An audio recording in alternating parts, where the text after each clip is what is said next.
So, as you might recall, the focus of my work is on the relationship between individuals' endorsement of general principles and theories on the one hand, and their willingness to apply or endorse others' application of those theories or principles in particular cases on the other. And I've been focusing in the project I'll be discussing today on the principle or theory of deterrence, and in particular general deterrence. Common finding is that people endorse that theory, but when they encounter particular cases, their judgments about, say, how much a particular criminal should be punished are insensitive to factors that ought to matter according to the theory. Classic example being the likelihood of detecting a given crime.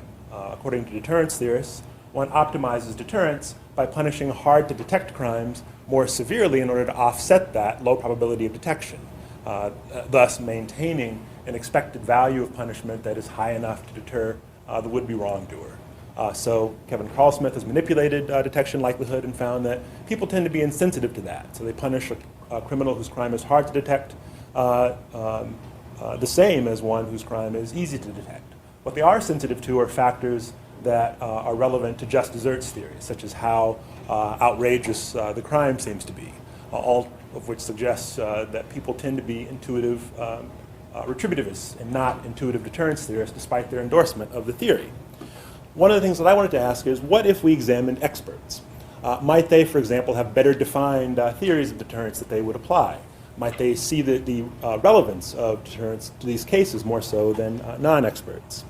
To get at that, I conducted a study in which 96 experts, legal experts that is, were exposed to a case of embezzlement where either the embezzler was committing a crime that was framed as hard to detect, so low detection likelihood, or very easy to detect, high likelihood of detection, and also the moral outrageousness of the crime was manipulated.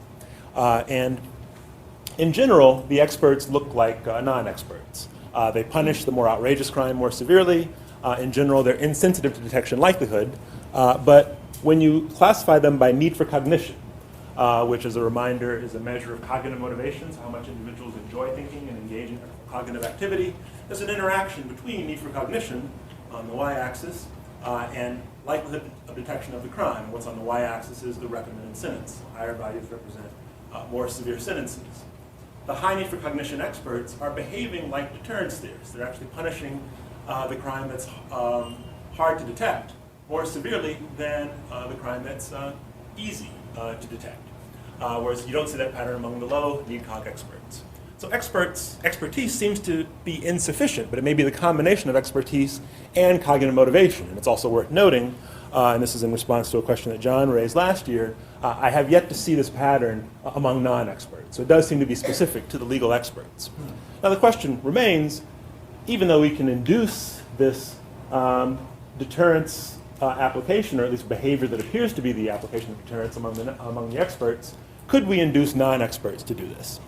And the long story short is, I found that it's possible to get them to behave like deterrence theorists, but it takes hitting them over the head with a sledgehammer.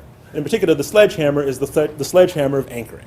I've done several studies where I've deliberately confounded a detection likelihood manipulation with an anchoring manipulation, where what I mean by that is half the participants are told that they're given a scenario in which a crime is described as hard to detect, and they're told that in cases like this, it's recommended that jurors set a penalty of 15 years versus crimes that are easy to detect where they're told that the juries are recommended to set a penalty of 2 weeks.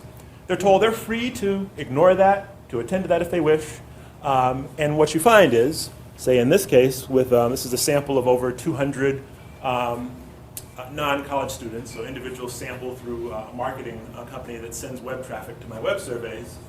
What you can see is, in the condition in which the crime is hard to detect and they're given a high anchor, they recommend a more severe punishment than when the crime is easy to detect and a low anchor is set. And this is true even when you pull out the people who just repeat the anchor that they were given, so it's not just that this is driven by those individuals.